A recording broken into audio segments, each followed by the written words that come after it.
Muy buenos días, bienvenidos a este tiempo devocional.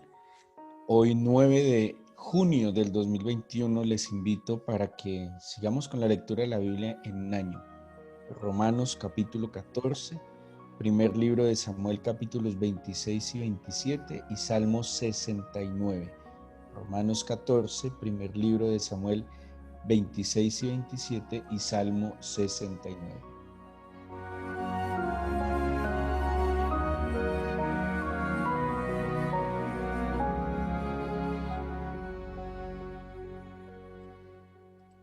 Según la lectura que estamos siguiendo de la epístola de los Romanos, eh, Pablo nos va mostrando unas verdades espirituales, nos va mostrando unos privilegios de conocer al Señor, de su elección, de su llamado a que caminemos de la mano del Señor, a que le rindamos nuestro corazón al Señor.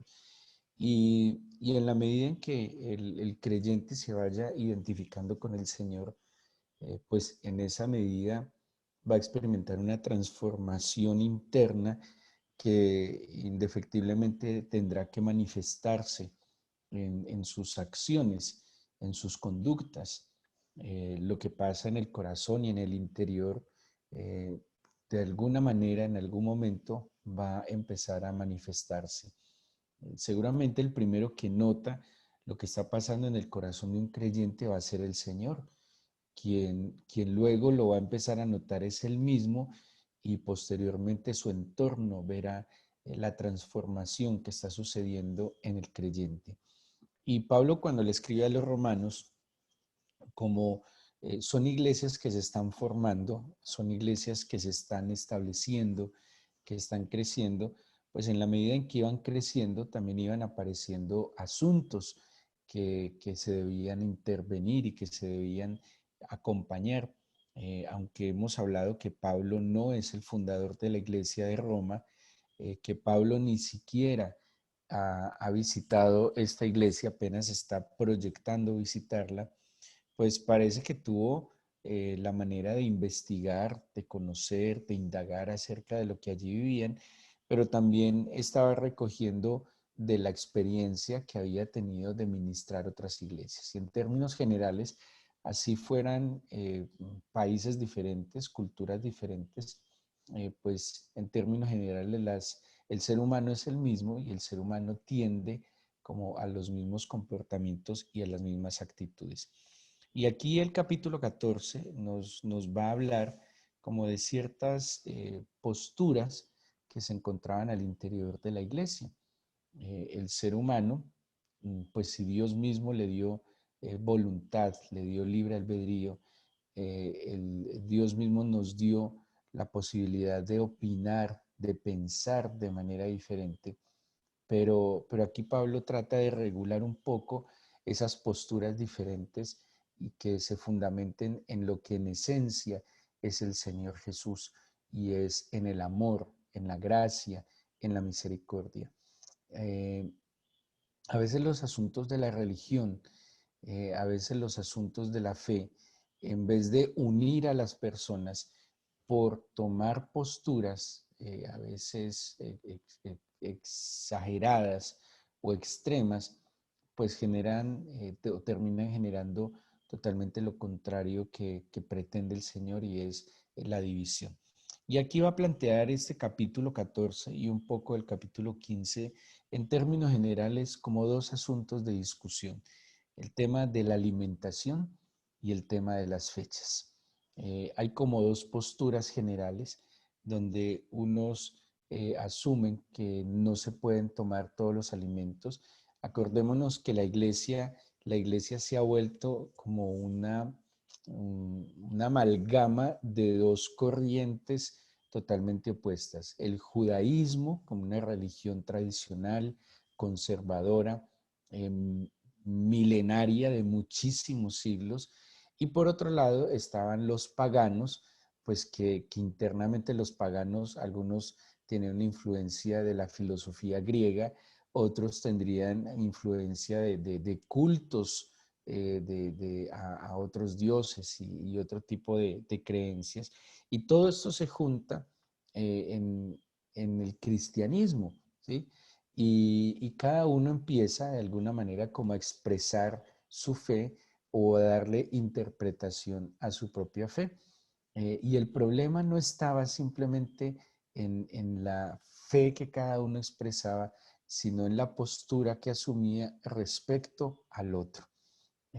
Algo así, como que todo se basa en el fin, que es la gloria del Señor, que es conocer al Señor, que es agradar al Señor. Y es muy posible que en ese proceso las formas sean diferentes. Es como hoy en día. El cristianismo es la segunda religión practicada en el mundo y se asume que más de 1.000 millones de personas practican la fe cristiana. Pero dentro de esas más o menos 1.000 millones de personas, hay dos grandes posturas o formas de expresión de fe, que es el catolicismo y la iglesia evangélica. Pero al interior de cada una de estas dos grandes corrientes o posturas o expresiones de fe, hay un sinnúmero, muchísimas, digámoslo así, subcorrientes que tienen también su forma de fe. Al interior de la Iglesia Católica hay diferentes comunidades que tienen enfoques diferentes, algunos más académicos, algunos más dogmáticos, algunos más, digamos así, más carismáticos, otros más enfocados a la labor social, algunos tienen posturas que están del lado de las instituciones, algunos tienen unas posturas un poco más liberales, y así mismo pasa al interior de la iglesia evangélica. Hay comunidades que se enfocan mucho en la contemplación, en la adoración, otras comunidades que se enfocan, bueno, no quiere decir que no haya errores en estas expresiones, sin duda alguno, hay tanta variedad que hay también errores, pero cada uno experimenta un llamado, cada uno tiene una forma de ser y lo más importante es que todos propendamos a la santidad, a la verdad, a agradar al Señor, a ser instrumentos de su amor. Y es lo que Pablo va a plantear en este capítulo 14. Hay diferentes maneras, somos diferentes, tenemos diferentes posturas, tenemos diferentes maneras incluso de percibir lo que el Señor tiene para enseñarnos. Y me voy a quedar en un versículo. Y este versículo yo me quedo con una causa más noble, con una causa superior. Y dice el versículo 8: pues si vivimos, para el Señor vivimos, y si morimos, para el Señor morimos. Así pues, sea que vivamos o que muramos, del Señor somos. Voy a leer el 9 también, porque Cristo para esto murió y resucitó y volvió a vivir, para ser Señor así de los muertos como de los que viven. Y en estos dos versículos, porque seguramente ustedes ahorita van a terminar de leer este capítulo y van a entender un poco mejor lo que quiero decirles. Como Pablo dice, hay unos débiles en la fe, hay unos más fuertes en la fe, hay unos que pueden comer con libertad de todo, no les afecta, no les importa de dónde viene. Hay otros que les afecta la comida, por ejemplo, Levítico 11, para los que fueran de origen judío, hay toda una lista de alimentos que eran prohibidos, alimentos de alguna manera que contaminaban el cuerpo y por ende contaminaban el alma y el espíritu. Pero hay otros que provenían de otras culturas. Es para darles un ejemplo. Para algunas comunidades cristianas, por decir algo en Colombia, eh, seguramente cuando dice la Biblia, no os embriaguéis con vino en lo cual hay disolución, sabemos que hay comunidades en Colombia donde las personas son casi adictas a la cerveza y de hecho hay regiones en Colombia que tienen los más altos consumos en cerveza incluso del mundo. Y seguramente ese versículo tratarán de decir también, eso incluye cerveza, eso incluye bueno, todo lo que diga. Pero si ese versículo o esa práctica, digámoslo, social, se traslada a Alemania, donde como en Colombia tomar café, en Alemania es tomar cerveza. Entonces, un colombiano que esté en Alemania, cristiano, y vea que de alguna manera la comunidad cristiana en Alemania, cuando se encuentran, en vez de tomarse un café, se toman una cerveza, puede ser un completo escándalo porque él lo va a ver como un acto pecaminoso, ¿sí? Entonces Pablo dice, no entremos en esos detalles y en esas minucias, porque también hay un efecto cultural, geográfico, eh, tradicional en estas comunidades. Centrémonos en esto, que si vamos a vivir para el Señor. Y que si hemos de morir, vamos a morir para el Señor. Así que, sea que vivamos o que muramos, del Señor somos. Y aquí implica entonces, ¿cuál es la causa de mi vida? Hay personas que están dispuestas a morir por, pero hay personas que están dispuestas a vivir por. ¿Cuál es la causa que yo elijo en mi vida para mantenerme, para sostenerme, para levantarme cada mañana? Si mi causa, por ejemplo, es lo que como, lo que no como, lo que me he visto, lo que no me he visto, el día, ¿sí? Porque aquí en este 14 también Pablo plantea una discusión sobre las fechas, que hay que celebrar esta fiesta, que es la luna, que es el día del sol, bueno, y entraban en discusiones que hoy es domingo, entonces que el día de congregarse no es el sábado, sino el domingo, que debe ser el lunes, que hay que hacer esto en las mañanas, sino en las noches, una cantidad de discusiones en minucias inútiles, dejando a un lado lo esencial. ¿Cuál es la causa por la cual yo vivo? ¿Cuál es la causa por la cual yo me levanto? ¿Cuál es la causa por la cual yo me esfuerzo? ¿Cuál es la causa por la cual yo estudio, yo me cuido, yo me alimento, yo descanso? ¿Cuál es la causa de vida que yo tengo? Y Pablo nos llama, nos exhorta a tener una causa superior. Y una causa superior debe ser Cristo mismo.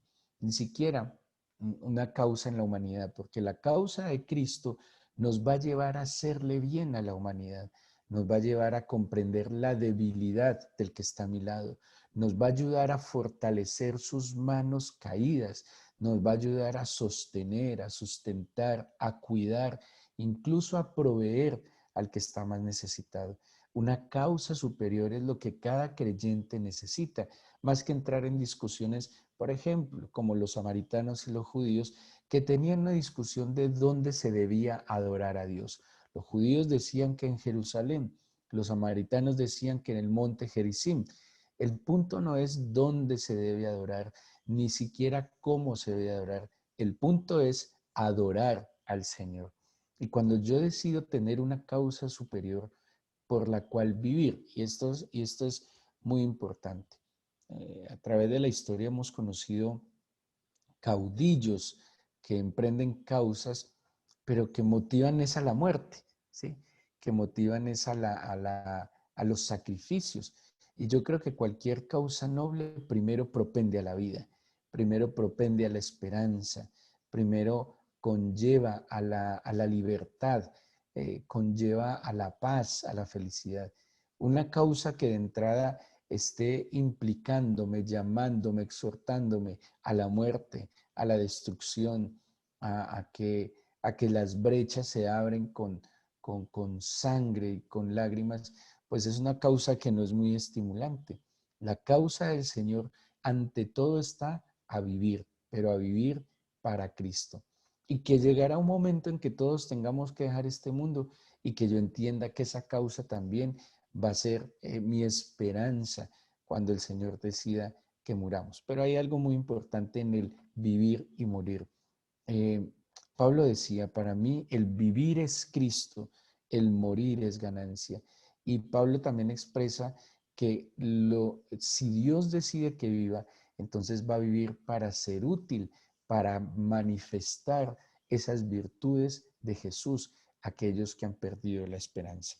Así que la exhortación que nos hace Pablo en este capítulo es a que ni juzguemos, ni censuremos, ni despreciemos. Si yo tengo una postura rígida respecto a la fe, si yo tengo una postura un poco eh, radical respecto a la fe, es como lo que pasa ahora con el tema de las vacunas. Algunos sienten la libertad de vacunarse, no tienen problema, no creen que allí esté ningún tipo de control mental, ni de chip, ni la marca del anticristo, pero algunos creen que allí está, digámoslo así, una forma de controlar y que eso va a ser desagradable al Señor. Ninguna de las dos posturas ni es censurable ni es de despreciar. Si usted experimenta libertad y confía en que su vida está en las manos de Dios y que una vacuna no determina nada, pues no tiene cómo ni por qué censurar o más bien despreciar aquel que siente en su corazón que no lo debe hacer. Pero el que dice, yo no necesito ninguna vacuna, yo sí confío en el Señor, mi mejor vacuna es el Señor, mi mejor antídoto es el Señor, y Él es el que va a ser escudo alrededor de mí, pues tampoco tiene por qué despreciar al que decide vacunarse, ¿sí? Yo creo que cada uno en su caminar y en su decisión, en su comunión con el Señor, va a tener la certeza de la decisión que va a tomar. Y ojo, si lo está haciendo para Cristo, si lo está haciendo porque anhela vivir para Cristo, porque anhela agradar al Señor, cualquier decisión el Señor le va a dar dirección.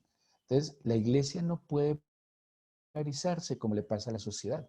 La iglesia no puede dividirse, por el contrario, el secreto de ser iglesia es que nos aceptamos.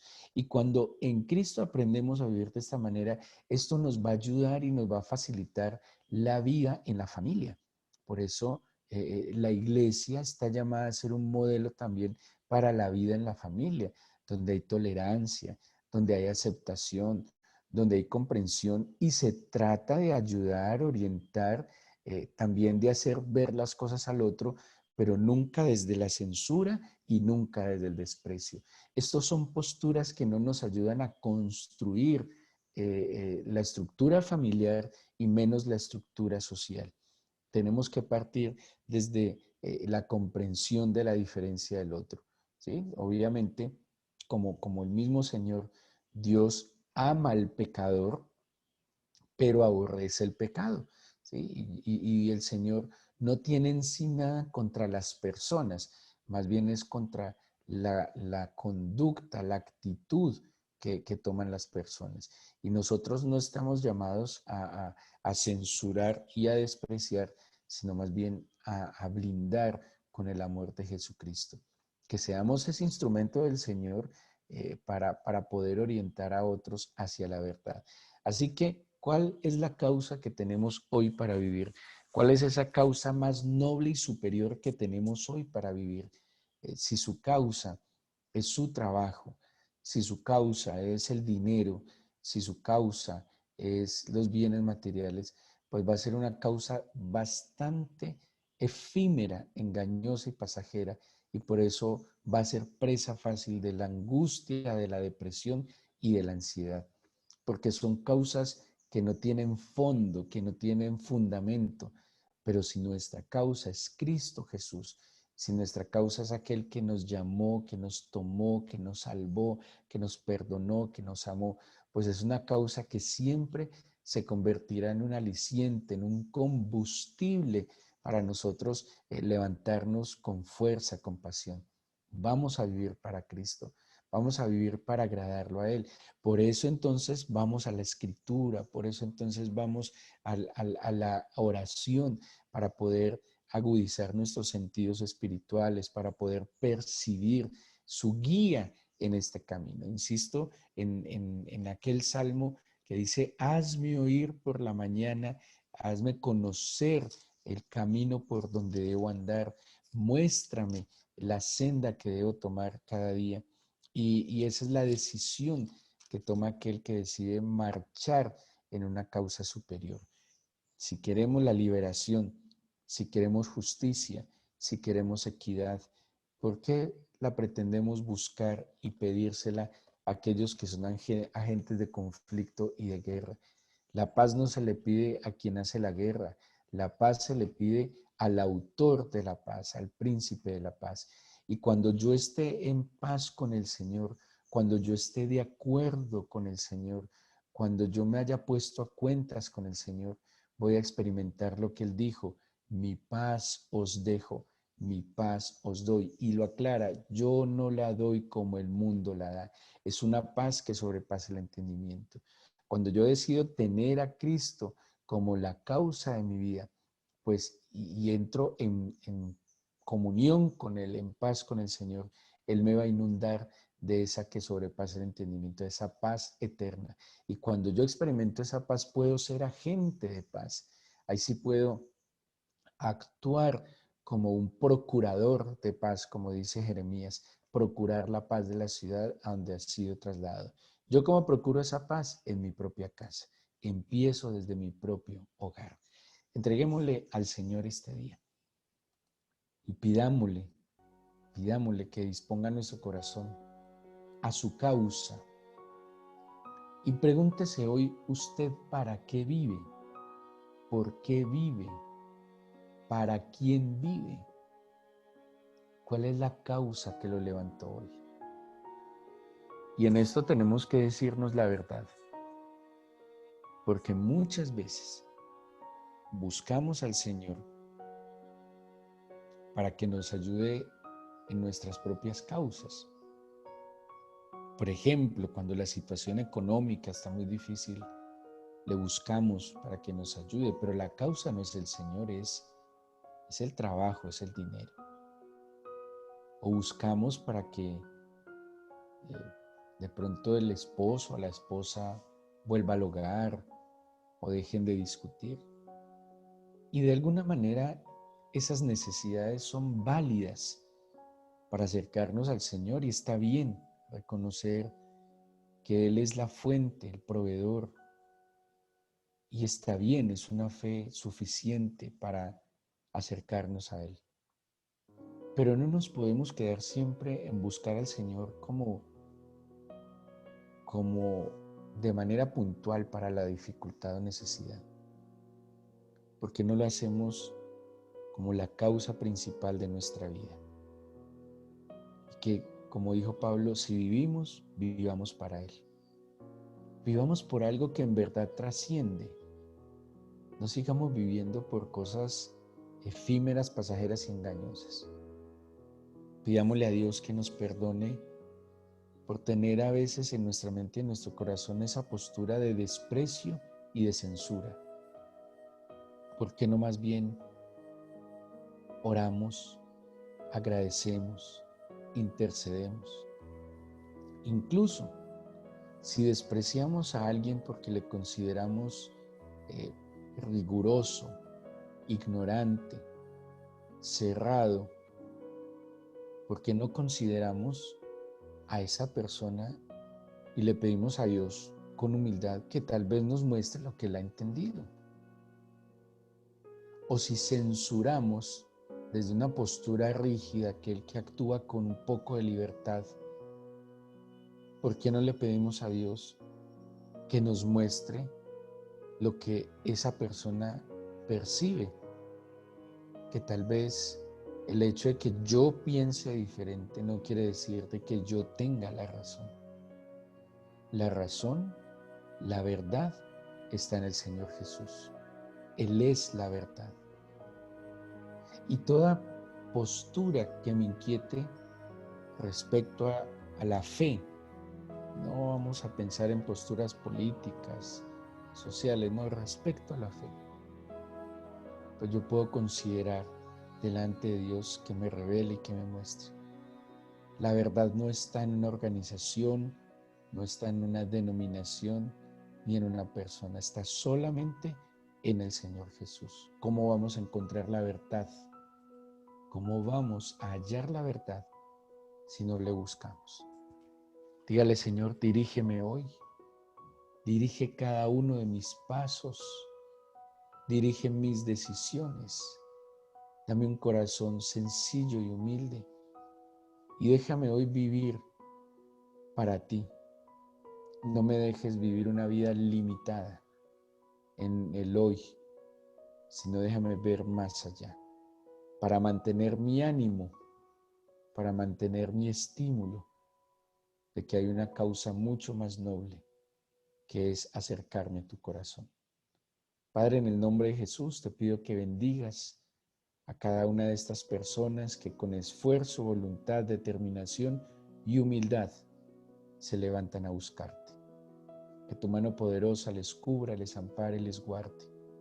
Y te pido, Señor, que tus pensamientos aclaren nuestros pensamientos y que tus principios afirmen nuestras emociones.